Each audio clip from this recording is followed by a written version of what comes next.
Alright guys, what's in front of you is my newly purchased used BMW F800r. And interestingly, I bought the bike last weekend and I rode it home without any issues. And after I got home, I give the bike a general rinse, and since then the bike started to report all different kinds of check engine light and displaying a whole bunch of different weird issues. One of which is the check engine light would come on during the startup process. Let's see if it's on. And see, it stays on. What's gonna happen is if I start the bike, the cooling fan is gonna come on right away. So I'm thinking probably something wrong with the thermostat of the bike, either at the coolant checking level or at some other places. I ordered a code checker, which is an Android phone with a Bluetooth ODB reader, as well as a app called MotoScan. The phone is not going to come till later today, but I want to actually just start opening the bike up. So any issues that are detected, I should be able to check and inspect. Hopefully over this weekend, I really want to get this check engine light turned off so I can ride the bike without any concerns. What also happens is during the riding, the rev would actually jump around quite erratically. It would idle at over 3,000, like over 2,500 RPM, so it idles really high.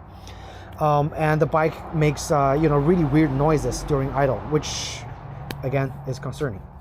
And for this one, I'm just going to turn on the bike and you will probably hear the cooling fan turns on right away. Okay.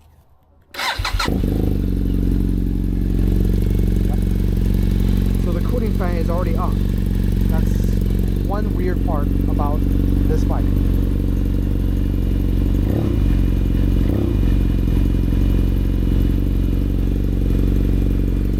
And obviously it's got the aftermarket exhaust Leo vents, and the seller said the exhaust head is aero. It's a full aero exhaust head.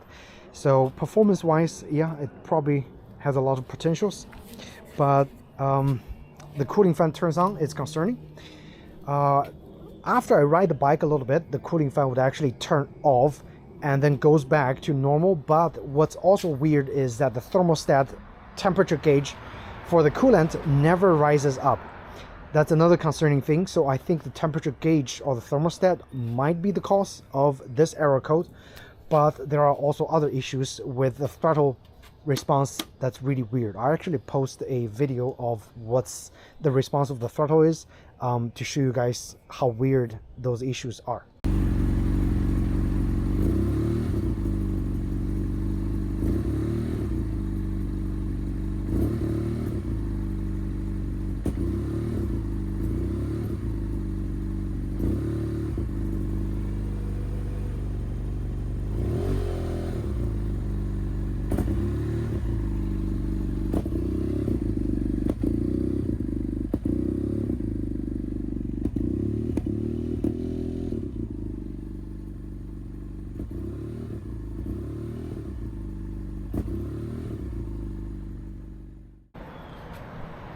And the great thing about disassembling this bike or servicing this bike is that everything is super easy to remove. Okay, the naked bike, this fender only takes I believe 1, 2, 3 screws to fully remove, and the center console area 8 screws, but they're all very well exposed and easy to remove. And the back seat, obviously I'm going to open it up. Okay, which exposes the underside of the bike. And again, to remove this, it's just 8 screws. 1, 2, 3, 4, 5, 6, 7, 8. And once we have this removed, we can remove the side panel with just 2 screws. Okay, so I'm going to go ahead and just do one side. Hopefully you guys can see how easy it is.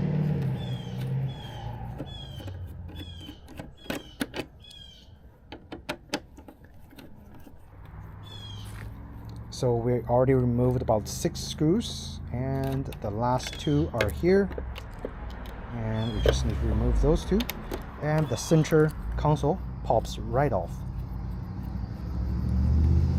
Again, this bike only has 6,000 miles on it, so rather new.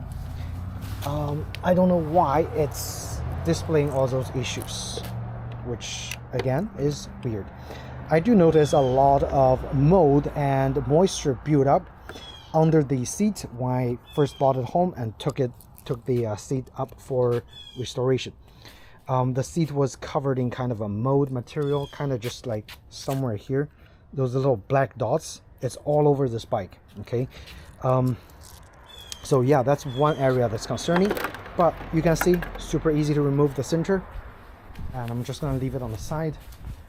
And I have all the tools right here to remove the bike. Again, it's rather easy to remove everything and service this bike, so I'm really not complaining about how easy it is to remove everything. Okay, so now we work on the side panels.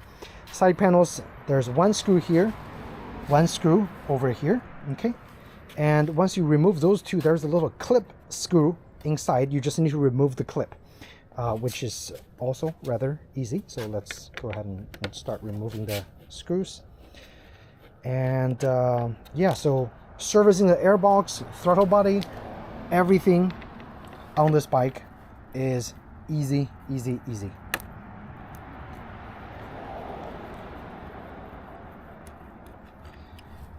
And yesterday I also changed the headlight. To change the headlight, you have to access the front. Again, just very intuitive way to remove the front, and very easy to put everything back on. So today I'm not going to show you guys how to remove the front, but it is very easy. Okay. All right, so those 2 screws are off, and over here there are 2 screws, a T25 over here, which is the standard size for this bike, and also in this area. Okay, this is actually a different size, I believe T30. So I have this quick tool for T30, so I can also just switch around and remove this one. And the fender is almost ready to come off. Okay, so the T30 one is a little bit longer. Okay, I'm gonna leave everything on the side. The clip, okay, the clip is, I don't know if I can show you guys, the clip is right here. Okay, not sure if you guys can see, but you just need to put your hand here and pull the clip out. This is a clip. It secures 1 screw that's actually clipping this whole body on the see, so the clip looks like this.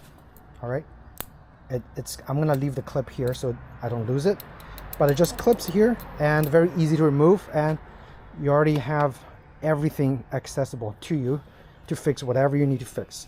I'm gonna leave this whole panel on the side, and the other side is exactly the same thing. You just try to turn the bike a little bit and you can access the clip over here. Okay, and again, just pull it out best you can. Sometimes it's a little harder, you might need to use a little plier. Okay, so in this instance I'm gonna just try to push it down a little bit, hopefully opening it.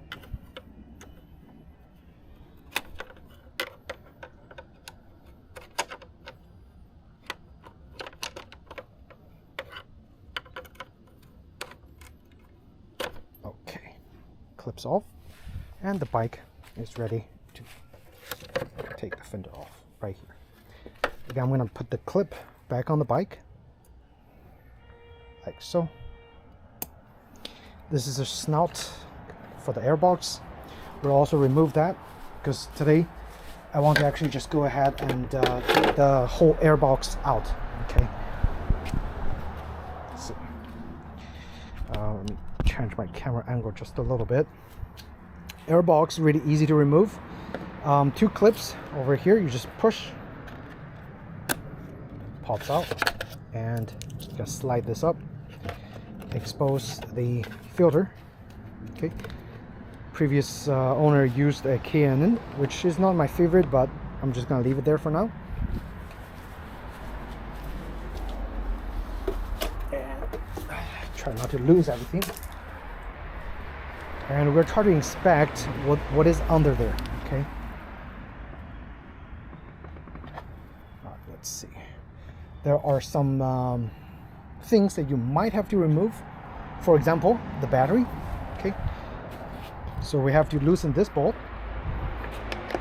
and unplug everything that needs to be unplugged to remove the airbox. Okay.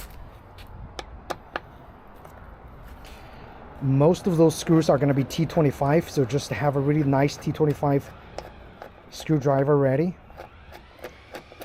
and you'll be able to remove a lot of things. Okay, so I'm going to leave this pad on the side, and actually I'm just going to go ahead and remove the battery for now.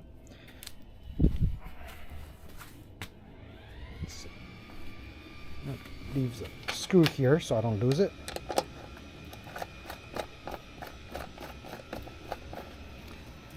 And we can go ahead also to unplug all the plugs that needs to be removed with the airbox. Okay.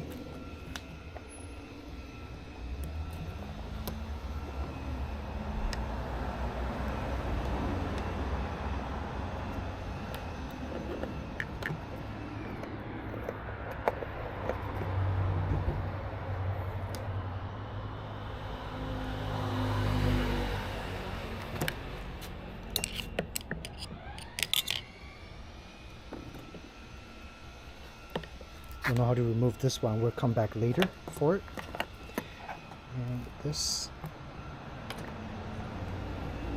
Okay, so just press and those two comes off. Okay. So I'm assuming on the other side I'm also going to press and it should come off.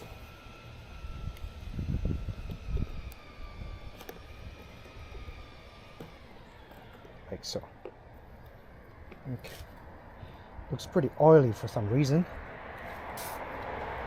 Okay. Disconnect the battery. Okay.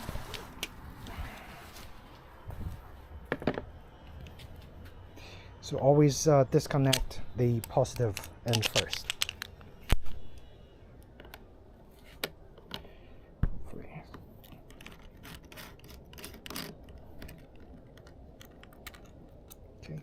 Once it's disconnected, make sure it's not touching anything while you do the other side. And put the screw back on there because it's really easy to lose those. And you don't want to lose it. Okay. Now we go to the other side, pop it out, and then we can actually pop the battery out of the bike and start investigating.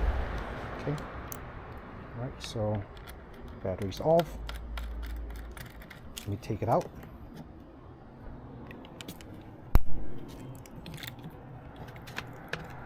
Okay, here we go.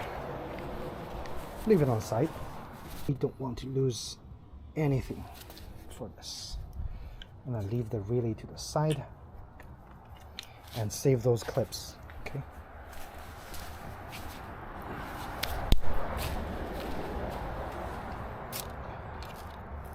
So the next we can work on getting the airbox removed. It looks like there are some screws securing the airbox over there, and we already have most of the wires off. So.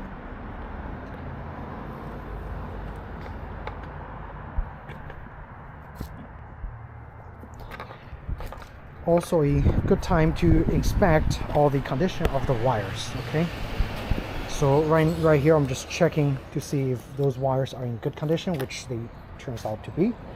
And I'm just gonna pry and put everything on the side. This airbox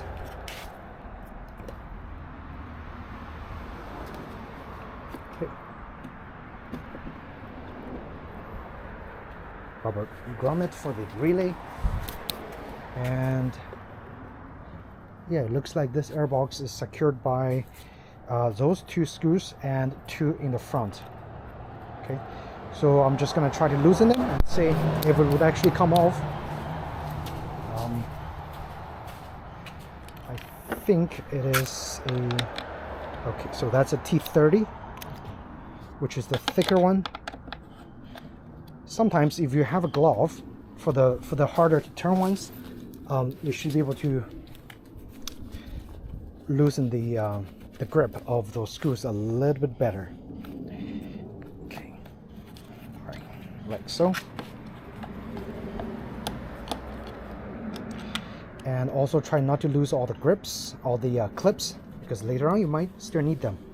One screw off, 3 to go. I believe we have this one here.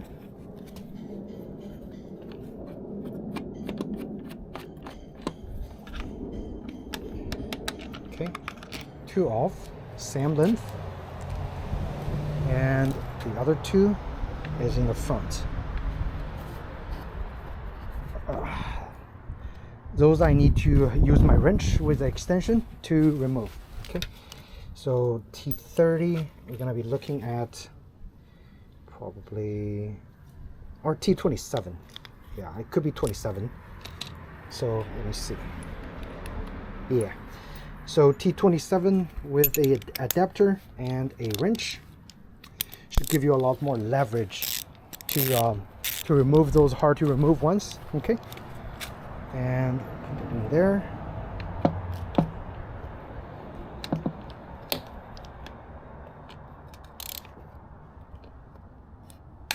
Okay, all right, so that one's loose. And once it's loose, you can go ahead and use the regular one because it turns a lot quicker. Okay, sorry about that. To loosen those 2. And also try not to lose anything during the removal process. I'm also making this video because it's my first time removing this, and by doing it on the video I should have a record of how to put things back together if necessary. Okay, so also for my own, by the way, this is a storage area according to BMW, so you can put some documents and your screws, whatever that you remove over here. Okay, so all 4 screws off. We should be able to lift the air filter. Okay, let's see. I think everything is off it. And there we go. Probably also something's connected to the bottom that we don't know. So the throttle body is off. And there are a couple more clips that's connected. So one is there. Okay, this one.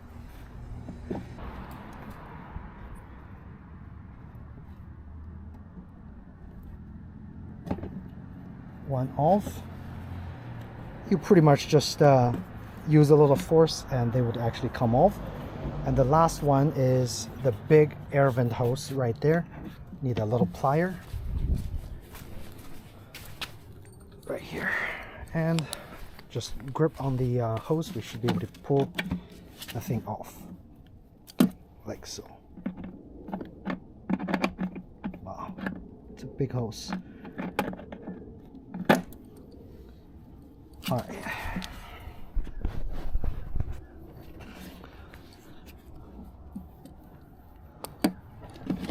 needs some more leverage. Here. So the tubes does look like deteriorated somewhat, and I'm guessing some of the errors might be caused by those. Okay, let's take it out. There we go. So this is what it looks like. What's this? Okay. Show you guys. The bottom, the top, this is the other side, the right side, and the left side. Okay, so let's just inspect the vacuums because again, one of those are a common problem that actually fails quite often. So we need to also check this and check the condition of the I think the idle controller, make sure it's working properly. Those are the two hoses that I unplugged, and those two is not used, so they use something to block it. So it's rather easy to actually put everything back. What's also interesting is there are no clips on this. I don't know if originally the cam was clips, but this one doesn't have any clips on there. So it could be leaking air. I do not know. All right, so let's inspect the bike. Okay. The throttle is actually pretty dirty. There are a lot of grime and grease on the throttle body. Okay, carbon build up as well. So yeah, it's definitely, it needs some proper maintenance. Okay, and we have to work on that. There are also some rust on the top. Okay, and hopefully with the code reader we should be able to find out what exactly is wrong with the bike. The throttle position sensor is right here. Okay, so I can unplug it and check, and we can probably take the throttle body out if necessary and just inspect and clean a little bit maybe. All right, this is the ECU, and that's a central processing unit for, it's kind of like the fuse box. It uses not the fuse box but a computer system to monitor everything, so it works a little bit differently, but we pretty much have access to all the stuff that we need to take a look at, which is great. And I'm also going to do some general cleaning on those components. As you can see, those hoses are really dirty, and I need to remove those rust on top of those bolts and stuff.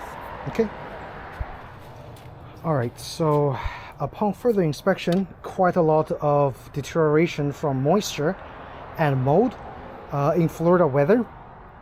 So I'm going to go ahead and just start cleaning up the throttle body area, hopefully remove some of the rust on top of the cam cover, and basically try to restore and prevent further rust from this bike as much as I can before my code reader comes, and I should be able to diagnose what exact error code is and then what needs to be replaced. Okay, so I'm going to be using WD-40 in combination with starting fluid. Yeah, let's see, this one also contains upper cylinder lubricants, so I guess that's good. But so stay away from the fire while you're using those cleaners, and just be careful. Okay,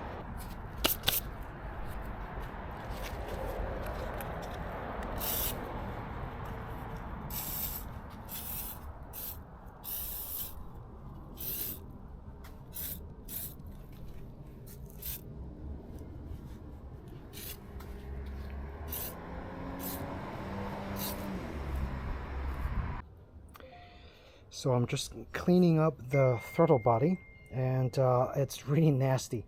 There are excessive buildup of curds of different kinds of stuff, materials inside there. So I think part of the check engine light coming on probably, and weird idle, probably has something to do with the throttle body that needs to be cleaned properly, a little bit at least. So I'm going to continue and clean this. This is just from one cylinder, or one cylinder. It's like super nasty. All right guys, so I finished inspecting everything. The only issue I find or concerning was the throttle body was really dirty, and also I did find one area had slight crack on this hose. So what I'm gonna do next is ordering some replacement rubber hose, at least for this one. The other hoses are all in good condition. They're nice and soft for all the other tubes that I inspected. The fuel rail seems to be fine. The switches are fine. There are no rusts anywhere. The only concerning part was when I first opened this up, it was full of moisture buildup and the mold that was in here. I sprayed some WD-40, and then I used some of my favorite ADW90 gear oil and just coated everything really nicely with a thin film of ADW90. Now you can see this under engine part is like so nice and clean. All the rusted parts, I actually applied more oil and just left the oil on them. so hopefully they will not rust any further. And I also applied some oil around this area because it would start to have oxidation on the aluminum parts, so oil would again further prevent things from going rust. But overall the condition of the underside is perfectly fine. I didn't look at the rail. I'm gonna assume that the rail is probably fine. Okay, what I'm gonna do next is actually, since I cleaned the throttle body, as you can see, super nice and clean inside. Okay, I am going to just connect everything back up, and also I inspected the idle controller on the bottom of the airbox. I took it out, I inspected, and I don't find anything wrong with the idle controller as well. So I am going to reconnect everything, hook up all the switches, and put the airbox on there, and put the battery on there, and then put all the fairings back on there to wait for my ODB reader for the for my MotoScan app. Okay, so once that reader arrives, we're gonna turn the bike on and actually start diagnostic process on the software end, because physically I inspected, nothing's wrong. Temperature sensor and everything all seems to be intact. So yeah, physically the bike is fine, but I think software wise we definitely have to find out in the next stage after I put everything back up. Okay, the step again is just the reverse process. Again, for the bottom of this, you just need to align those two soft material with the throttle body nicely. Connect the two hoses that you disconnected right here. Okay, and also the last switch is the idle controller switch, which is this. So this is everything on the bottom side, and also this little hose over here. Okay, so again, this hose is the one that had issue. There were cracks over here on the other end, and you also need to order a new clip for it, because this is a one-time use clip. So once you remove this, it's gonna become unusable. Okay, so you need new clips. You can either get the adjustable removable ones, or you can order from BMW the one-time use clips for this hose. It is cracked. That's the only area that I found that probably had a cracked hose. Everything else was fine. Okay, now I'm gonna put everything back up, and just as I said, I'm gonna try to align and rehook everything so everything gets connected. What I also noticed is in this tube there was some moisture, there was some water built up in here, so I don't really know what exactly is going on here. As I said, that water in here that was present here might have caused some weird issues with the engine not running properly or smoothly. Hopefully that's not the issue, because I definitely don't want water in the upper body, upper cam area, right? So yeah, let's get started. Again, this switch we have to connect, and this hose we have to connect.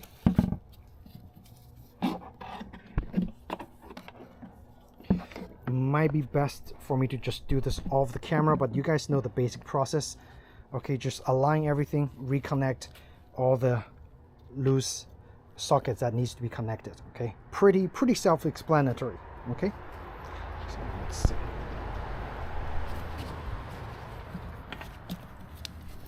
Oh, and don't forget to connect the throttle, obviously. Okay.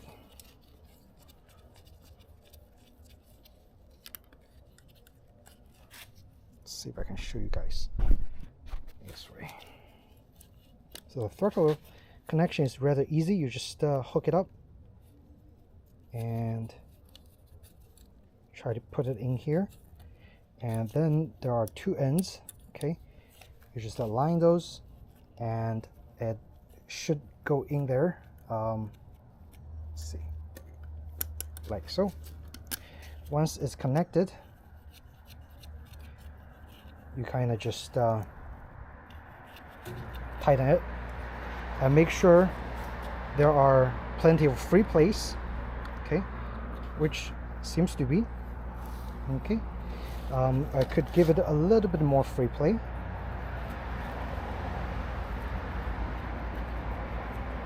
By turning it this way.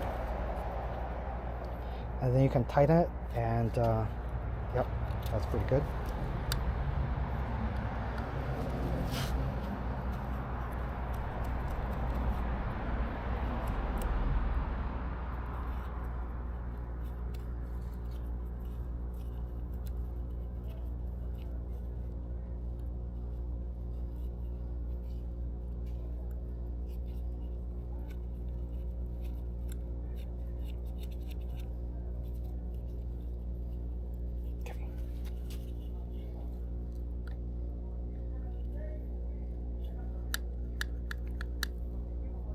Good. Free place down, and take a look. Injector plugs all connected. I'm gonna leave everything to the side so we can push everything back in there. Two hoses nicely cleaned, ready to go. And try to flip it up. Let's see.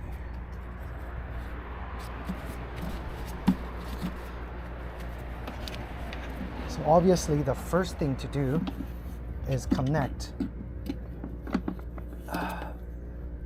those two hoses. The left one to the left side, right one to the right side. Let's see.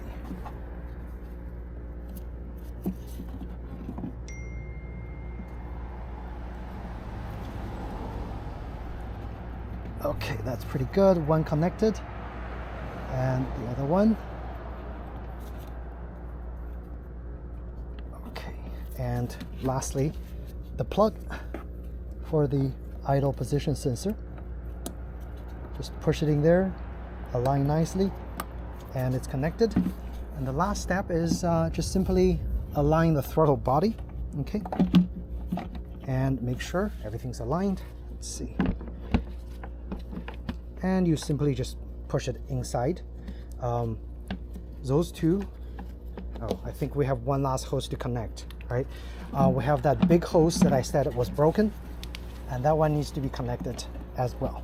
Okay, so this one, okay, the big one, and let's see if I can. Probably that one needs to be connected first. Let's see.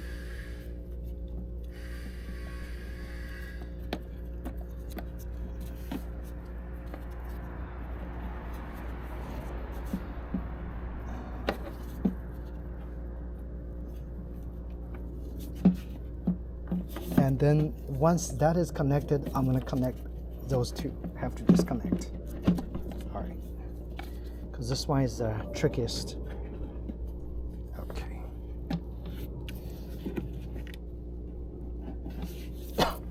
With a plier, try to find the plier.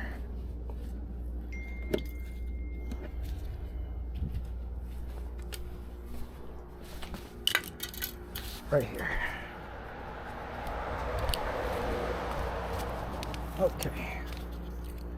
Again, very tricky, so forgive me if I'm not doing it on the camera.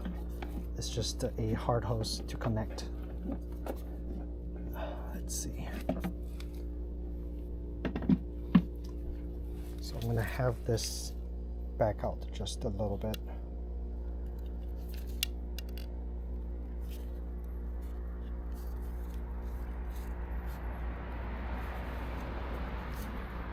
And it is pretty much fused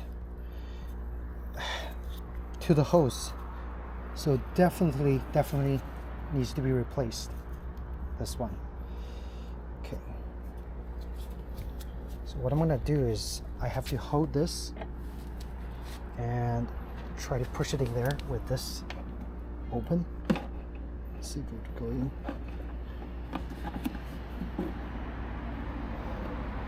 Alright, so that seems to be working. Phew, not easy. Alright, now we connect the idle controller sensor and we connect the two hoses. So once you do it one time, the subsequent part is going to be a lot more easier. Okay, so everything can be connected rather quickly once you do it once. There's two hoses on the back, and now we can push them down, align everything. Okay, let's see. I'm gonna make sure nothing is squeezed. All the hose tubes out. Okay.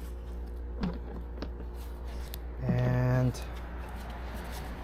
take a look at where the throttle body is and just try to align it and push it in there.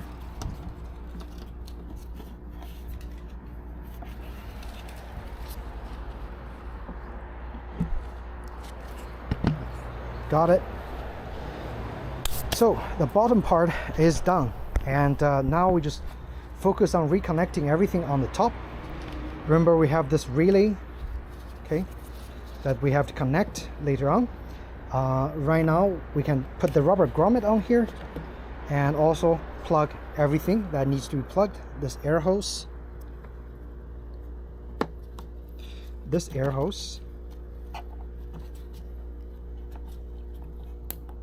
okay, the sensor,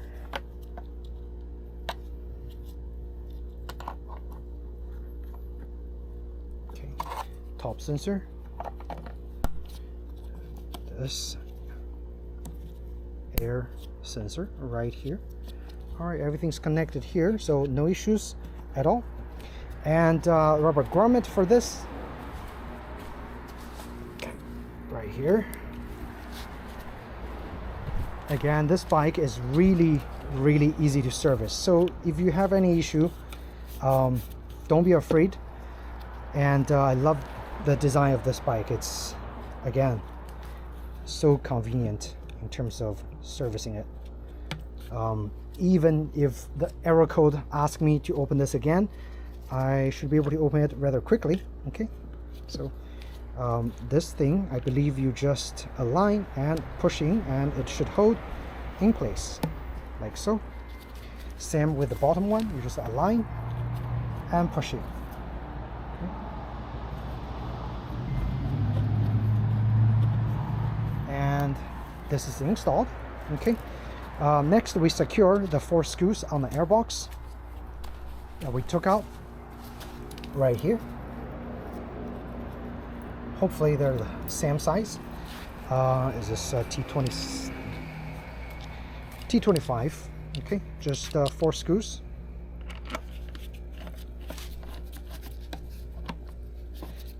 Now with in this stage, we can already put the air filter on and turn the bike on and check to make sure the basic function is retained. And oh crap, don't lose the bolts. You don't want to do that. Okay, so let me align the front first. Put the front one on there.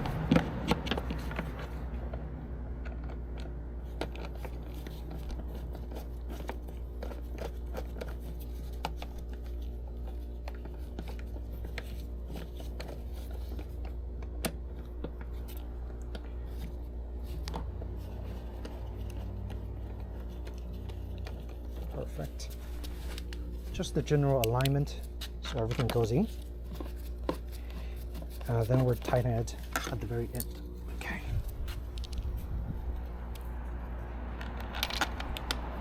God.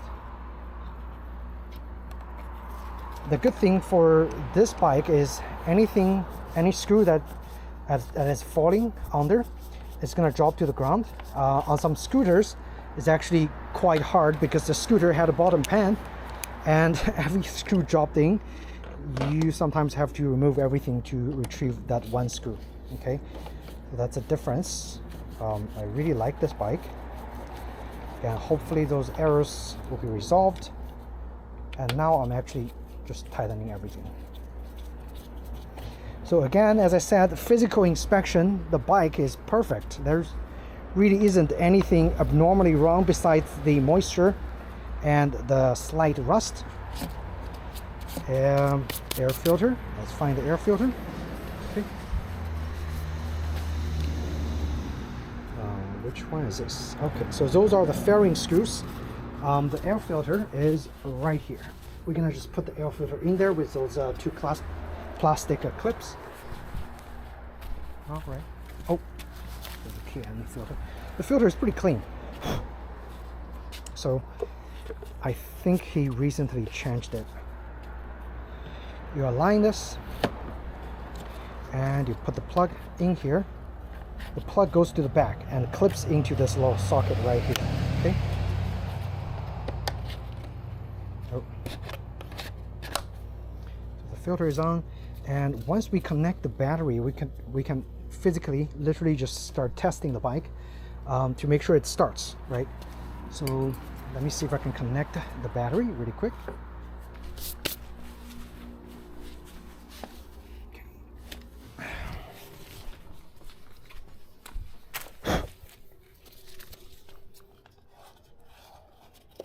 Again, every opportunity to clean the bike, you should go ahead and do it. Okay. That's perfect. Let's connect the positive first, and then we'll do the negative. Okay.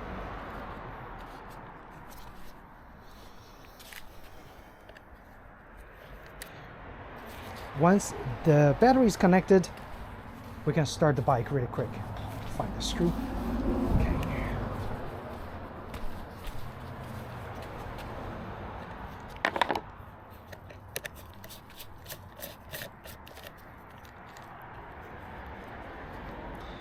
Again, always connect positive first, and always remove positive first.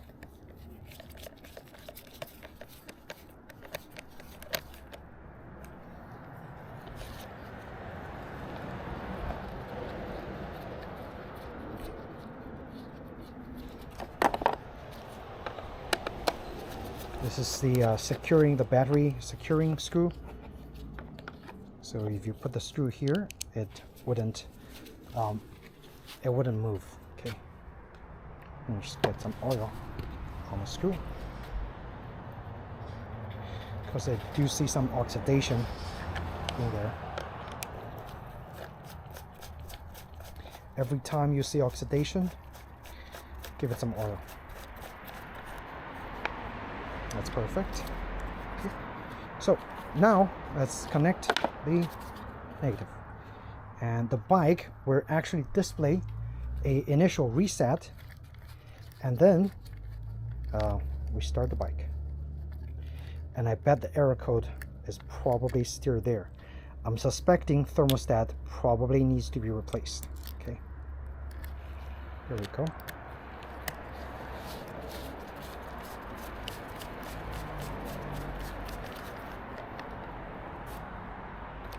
All right, that's how easy it is to remove everything and put everything back up. The installation process is so much faster. Okay, and let me put the key on, do a start, see if it actually starts. I think it should. Let's see.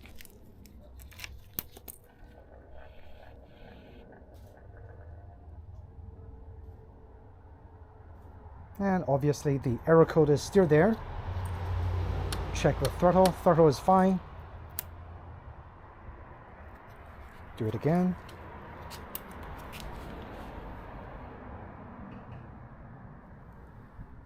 And I'm going to try to start.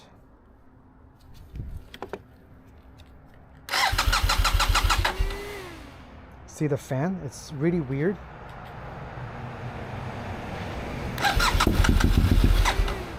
And it's really hard to start for some reason. Maybe fuel pump, right? So this is another issue that, you know, it's having since I got it. Move it a little bit over this way. It just doesn't start properly.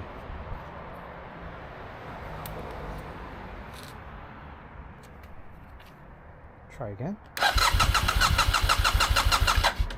Nope. Fuel pump. Hopefully it's not fuel pump. And I did connect everything. Did I miss anything? I don't think so. Right? So let's try.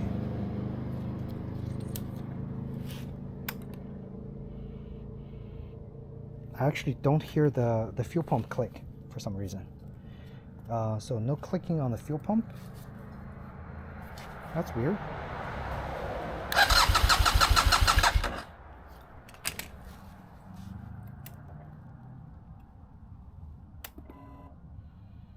All right, so the fuel pump clicked one more time.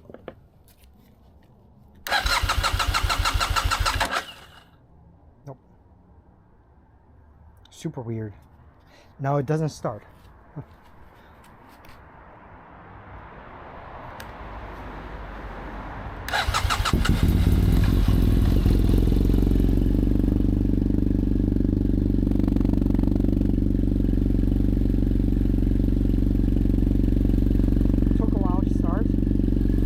Weird thing is this time the fan didn't turn on. Okay, the throttle seems to be fine, and let's hope there's no more errors. So maybe it was just something dirty, the throttle body that's dirty, that needed to be cleaned for the bike to run properly. And it's really quiet in the front. I don't hear any air leaks. Okay. And the throttle seems to be responding properly. So that could be a good sign, right? All right.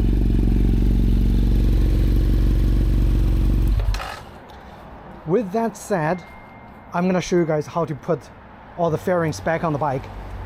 If you're doing the service, you know how. Okay. So yeah, really weird. This time no error message. It's weird. And the error message was there for like quite a while. Today it's gone. Could be good news. Okay, so the first thing we have to do, get the clip off, because you're gonna use that later on at the very end. I usually just leave the clip here, okay, so I don't lose it. And let's connect the left side fairing first. This is the left side. Very, very easy. Literally, you align, there's a little clipping point somewhere here.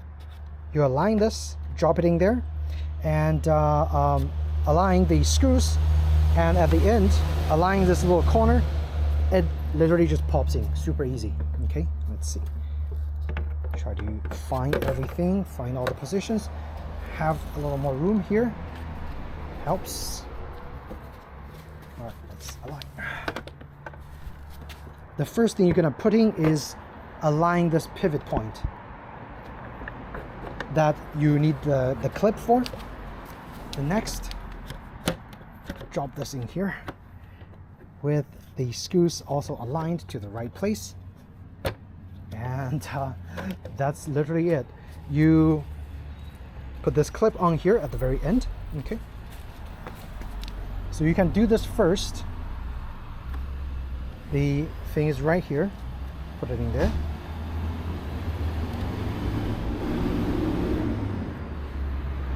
Oops.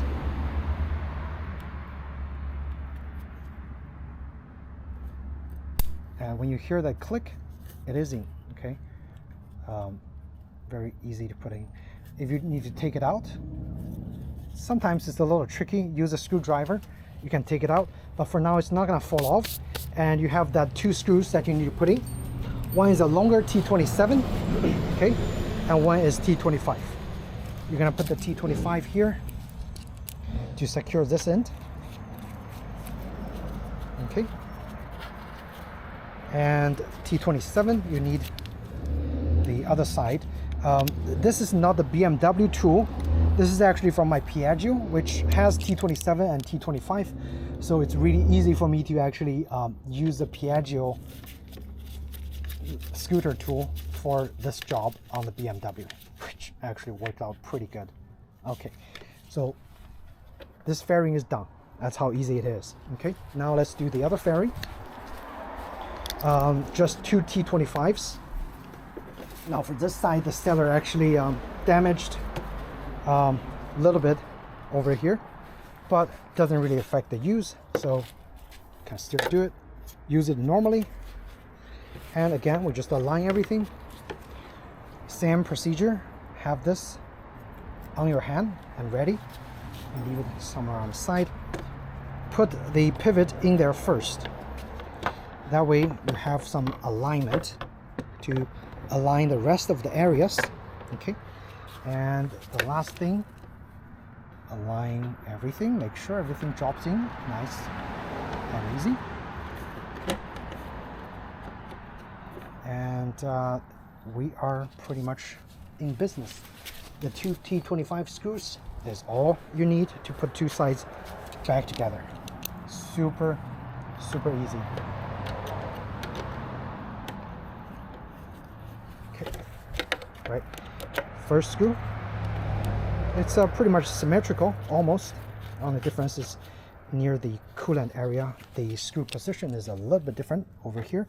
On the right side it's over here, but on the other side is in the front, just because of the coolant. Okay, and just make sure you lock everything, and at the very end you put that little clip on there. Okay, leave some space for yourself, find that little clip spot and just gently put the clip in there. Sometimes it's hard, sometimes it's easy, all depends. Or we can come back and do this at the very last, just to spend some better time, right? The next you need to do, we're almost done, is the centerpiece, which again literally just rests on top. And also, as I told you, this is a little document holding spot. BMW says this is a small storage space, so if you need anything stored over here, you can definitely do that. Align both sides, make sure the screw hole is aligned, and 2, 4, 6, 8, put them back on there. You are done. Okay, find my screws. Super easy. Okay, and again, as I said, don't lose those screws. We're gonna try to secure the two ends first, and then just try to align the centerpiece.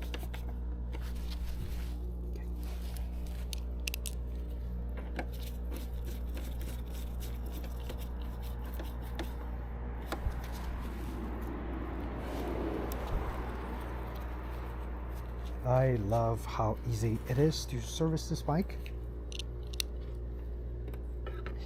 All the screws are high quality screws as well, as they are all stainless steel. So minimum rust.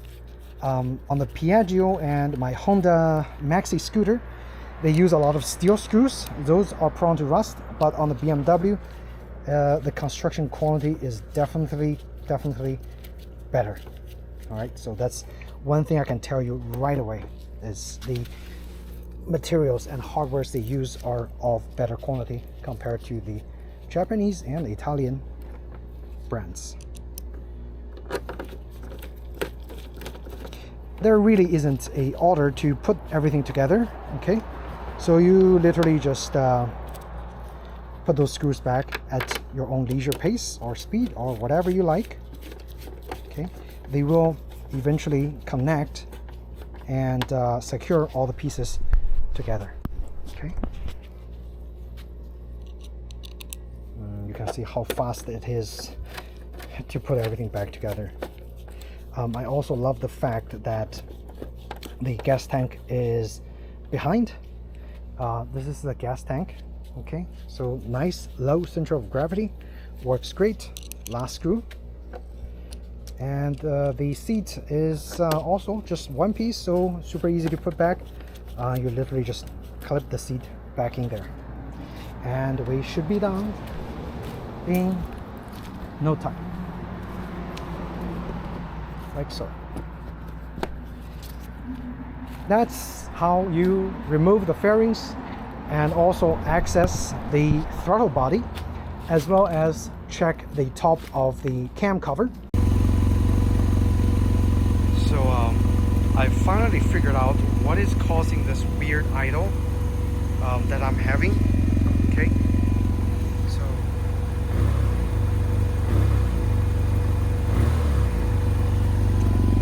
it's the faulty engine temperature sensor. Okay, so which is actually, they call it the coolant sensor.